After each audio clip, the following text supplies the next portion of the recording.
हम सारा दिन डिस्कशन करते हैं कि डॉक्टर को कैसा होना चाहिए। मतलब हम कहते हैं कि जी डॉक्टर काबिल हो, वो मेडिकल का उसे इल्म होना चाहिए, अपने शोबे का माहिर हो, प्यार से बात करे, मरीज़ों को तसल्ली से सुने। आधी बीमारी तो उसके सिर्फ सुनने सुनाने से ही हल हो जाए, दिल में घर कर जाए, हाँ चपावे, मरीज़ों को तसल्ली से बीमारी का बताए, समझाए, और मुखलिस हो, हमदर्द हो, उसका रवैया बड़ा बावकार होना चाहिए, बीमारी का मुकम्मल इल्म रखता हो, छोटी छोटी सी बात को भी बड़ी अहमियत दे, मरीज़ को तसल्ली से देखे, तसल्ली से सुने, प्रोफेशनलिज्म हो कि मरीज़ का दोस्त और हमराज बन के उसकी प्राइवेसी का ख्याल रखे, चेकअप ठीक से करे। और कोई पढ़े लिखे होंगे तो वो कहेंगे जी वो उसमें मैनरिज्म होनी चाहिए, प्रोफेशनलिज्म होनी चाहिए, फ्लेक्सिबल अप्रोच होनी चाहिए, और प्रॉब्लम सॉल्विंग स्किल्स होनी चाहिए, उसकी ओपन माइंडेडनेस होनी चाहिए। मतलब दुनिया में जितने नितने इलाज हो रहे हैं तो उसके बारे में वो नो हाउ रखता हो कि इस वक्त दुनिया में क्या एडवांसमेंट्स हो रही हैं और क्या मॉडर्न टेक्नोलॉजीज़ और टेक्निक्स आ चुकी हैं इलाजों के हवाले से। ये तो हो गई डॉक्टर के हवाले से। कभी आपने ये गौर किया कि कभी आपने ये सोचा कि यार मरीज़ को कैसा होना चाहिए? मतलब मरीज़ के भी तो ज़ाहिर है कोई फ़राइज़ होंगे, मरीज़ की भी कोई जिम्मेदारियाँ होंगी। जब वो डॉक्टर के पास आता है तो डॉक्टर क्या तवक्को करता है? डॉक्टर ये तवक्को करता है कि वो मेडिकल इलाज को ठीक से तसल्ली से करे, जो जो हिदायत उसे दी गई हैं, तबीयत ठीक होने के बावजूद भी वो अद्वियात का कोर्स मुकम्मल करे जितने दिनों की हमने दी थी, बग़ैर मशवरा के दवा तब्दील ना करे, और जब हम बुलाएं उसको वो लाजमी आए, कोशिश करे कि किसी मसला के लिए फिर उस मसले के माहिर डॉक्टर के पास तशरीफ़ ले जाए, रिश्तेदारों में या दोस्तों से मशवरा करने की बजाय उनकी मांगे तांगे की दवाएं हों या इस तरह की जो चीज़ें हैं इनसे कोशिश करे कि वो ज़रा अवॉइड करे। जिस तरह हर शख्स मुख्तलिफ है, एक ही बीमारी की नौयत मुख्तलिफ हो सकती है हर शख्स के अंदर, इसी तरीके से इलाज भी मुख्तलिफ होते हैं अमूमन। जो है जो हम मरीज़ों को खाने की हिदायत देते हैं, जो एक्सरसाइज की हिदायत देते हैं, उस पर बाकायदा तौर पे अमल करें। लोग 20-20 साल बाद भी पूछ रहे होते हैं कि डॉक्टर साहब क्या खाना है। शुगर के पेशेंट, ब्लड प्रेशर के, कोलेस्ट्रोल के, मोटापा के, जोड़ों के दर्दों के, दिल के मरीज़ पूछते पूछते ज़िंदगी गुजर जाती है कि जी डॉक्टर साहब खाना क्या है। हमारी मरीज़ों से ये तवक्कुआत होती हैं कि वो अपनी बीमारी को समझे। इलाज में कोशिश करें कि प्रोएक्टिव अप्रोच रखें। प्रोएक्टिव ये होती है कि जब आपका फॉलो अप ड्यू है आप चले जाएं, ये ना देखें कि जी तबीयत तो मेरी ठीक है मैं क्यों अभी जाऊं। रिएक्टिव अप्रोच है हमारे यहाँ ओवरऑल सोसाइटी में कि लोगों के जहन में होता है डॉक्टर साहब हम तो ठीक थे तो क्यों आते। उनके जहन में ये होता है कि शायद बीमार को उठा के लाना पड़ता है डॉक्टर के पास।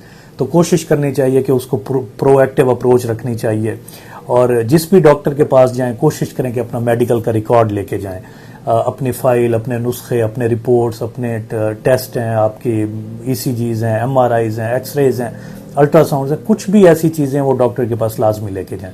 ये ना सोचें कि जी वो शुगर का डॉक्टर है तो मैं उसे जोड़ों की दवाई क्यों दिखाऊं। हो सकता है कुछ दवाओं के आपस में इंट्रैक्शंस होते हों।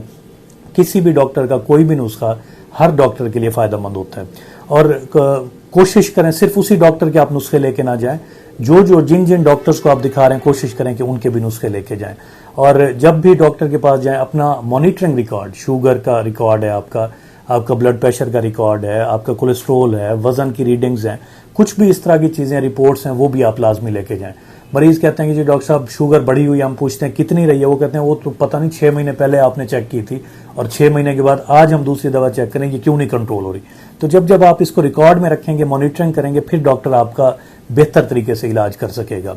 और कोशिश करें कि डॉक्टर से कोई बीमारी ना छुपाएं, खुले दिल से, ईमानदारी से, सच बोलते हुए, रास्त गोई से आपके जो भी कंडीशंस है, आपकी जिस किस्म की भी सेहत की चीज़ें चल रही हैं, आप दवाई ले रहे हैं, आपने दवाई छोड़ दी है, आप क्या खा रहे हैं, कुछ मतलब लोग छुपा जाते हैं, बीमारी छुपाएंगे, अपने खाने पीने की चीज़ें छुपाएंगे, अपनी कंडीशंस छुपाएंगे, जिसकी वजह से प्रॉपर उनकी पूरी तशखीस नहीं हो पाती। कोशिश करें कि आप हमेशा ईमानदारी से डॉक्टर को बताएं।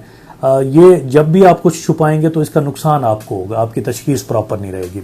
ये आपकी ज़िंदगी है, आप ही इस ज़िंदगी के ज़ामिन हैं, जिम्मेदारी भी आपकी है, और इसका डायरेक्ट फ़ायदा या नुकसान भी आपको होना है, तो किसी और को इसका फ़ायदा नहीं होना। तो कोशिश करें कि आपकी दवा लेने या ना लेने से इसको प्रॉपरली जो है वो ईमानदारी से अपनी ज़िंदगी को ओनरशिप दें। ये आपकी ज़िंदगी और आपने इसको करना है। अपनी ज़िंदगी बदलने और इन हिदायत पर अमल करने के लिए हमेशा मस्बत रवैया अख्तियार करें। डॉक्टर को ये शिकायत जब आप करते हैं कि जी ये दवाई काम नहीं कर रही, इसको बदल दें, तो कोशिश करें कि पहले दवाई बदलने से पहले या डॉक्टर बदलने से पहले हम पहले खुद को भी बदल के देख लें। हो सकता है हमें हमारे अपने बदलने से हमारी तबीयत बेहतर हो जाए।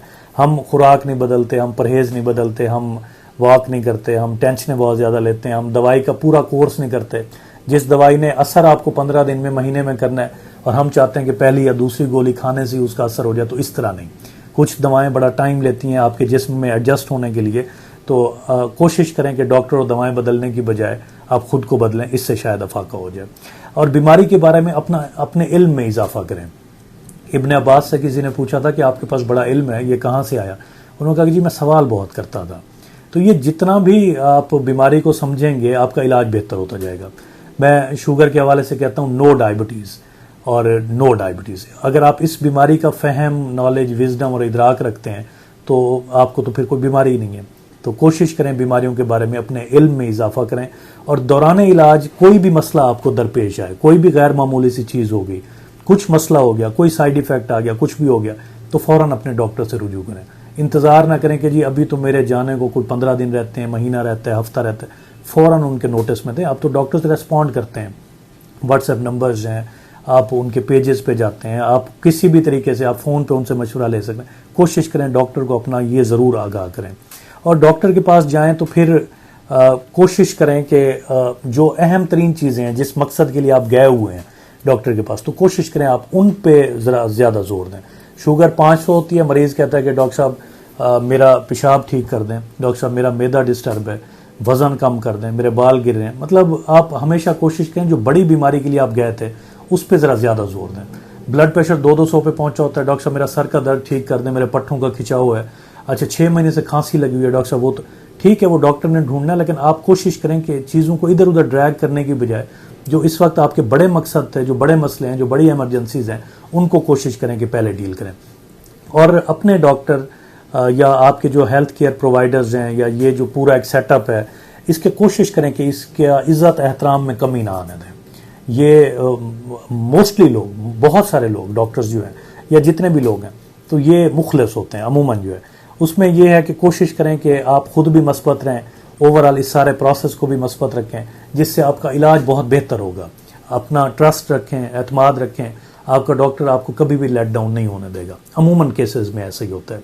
और एक और चीज़ जो हम कहते हैं कि जहां आपको महसूस हो, जहां आपको लगता है कि डायग्नोसिस में गलती हुई है, इंसान है, हो सकती है, जहां डायग्नोसिस में गलती हुई है, कोई ऑपरेशन होना है, कुछ भी ऐसी चीज़ है जहां आप एक डॉक्टर से मुतमईन नहीं हो रहे, तो कोशिश करें कि सेकंड ओपिनियन ले लें, दूसरे डॉक्टर की भी राय ले लें। ये मैं नहीं कह रहा कि किसी डॉक्टर ने आपका इलाज सही से नहीं किया होगा, बीमारी अपनी हालतें बदलती है। हो सकता है मेरे पास अभी इस वक्त बीमारी जो है वो डिफरेंट हालत में हो, 3 दिन बाद आप किसी डॉक्टर के पास जाएं तो वो बीमारी की कंडीशन चेंज हो गई हो, जिसकी वजह से इलाज भी चेंज हो सकता है। तो सेकंड ओपिनियन ज़रूर लें। कोई भी डॉक्टर अपने मुकम्मल तरीन, ठीक तरीन और मुस्तनद तरीन इल्म के मुताबिक आपका नुस्खा लिखता है, आपका इलाज करता है। हाँ, बीमारी चेंज हो सकती है तो आप ओपिनियन चेंज कर सकते हैं। ऑपरेशन कराना है तो कोशिश करें 2 डॉक्टरों से राय ले लें, उसके मुताबिक फिर आपको समझ आएगी कि किस तरह की चीज़ें हैं। और कोशिश करें कि हमेशा, मैं अक्सर दोस्तों को कहता हूँ कि अपना हेल्थ बजट रखें।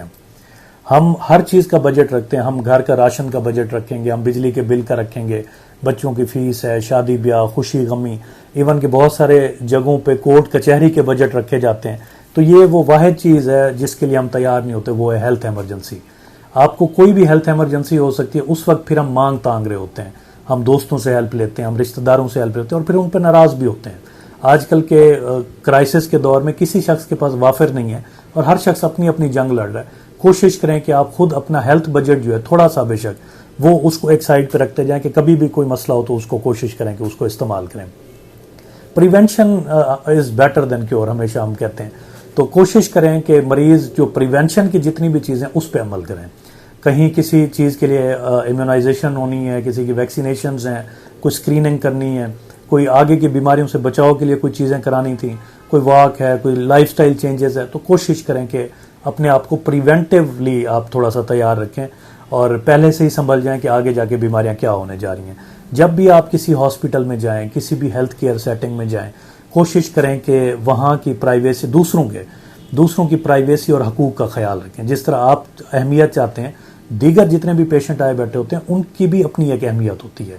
कोशिश करें कि आप उनकी बीमारी के बारे में ज़्यादा छानबीन ना करें, क्योंकि ये डॉक्टर का काम है और डॉक्टर, हर पेशेंट की अपनी एक राजदारी होती है, अपनी एक प्राइवेसी होती है। मेरी शुगर इतनी, तुम्हारी कितनी, मेरी ये रिपोर्ट, तुम्हारी कितनी रिपोर्ट, तुम क्या कर रहे हो, मैं क्या कर रहा हूँ, मतलब इस तरह सी चीज़ों से कोशिश करें कि ज़रा अवॉइड करें। और ताक झांक और ये शोर शराबा और ये जितने भी मतलब हॉस्पिटल सेटिंग्स में कुछ लोग बहुत ऊंचा ऊंचा बोल रहे होते हैं, तो कोई इसकी वजह से बहुत ज़्यादा डिस्टर्ब हो रहा हो, तो कोशिश करें इन चीज़ों का ख्याल रखें। फिर एक और चीज़ जो है वो ये है कि ये दुनिया जो है असूल व ज़वाबित पे चलती है। हर जगह के अपने असूल हैं। आप इबादत गाहों में जाएंगे तो वहाँ अपने असूल हैं, आप किसी शादी ब्याह में जाएंगे तो वहाँ की ड्रेसिंग और असूल डिफरेंट होंगे, आप किसी मैयत में, किसी फौतगी में, किसी ऐसी दुख की जगह पे जाएंगे, वहाँ के अपने असूल हैं। क्रिकेट खेलने जाएंगे, उसके अपने हैं, ग्राउंड के अपने हैं, क्लब्स में, बार्स में, कहीं भी आप चले जाएं, हर जगह के कुछ अपने असूल हैं। इसी तरीके से हेल्थ फैसिलिटीज़ के भी कुछ अपने असूल होते हैं। कोशिश करें कि जब आप किसी हेल्थ फैसिलिटी में दाखिल हुए हैं तो उन हकूक़ का एहतराम करें। कोशिश करें कि मतलब वो जो आपको हिदायत दे रहे हैं कि जी मुलाकात का ये टाइम है, लवाहिकीन के साथ एक बंदा होना चाहिए, 2 होने चाहिए, इस चीज़ का बंदोबस्त करना है, ये करना है, शोर शराबा नहीं करना, दूसरे मरीज़ डिस्टर्ब होते हैं, एडमिट होने, कुछ भी है, कोशिश करें कि उन हकूक़ का, उन असूलों का लाजमी पास रखें। बहुत शुक्रिया।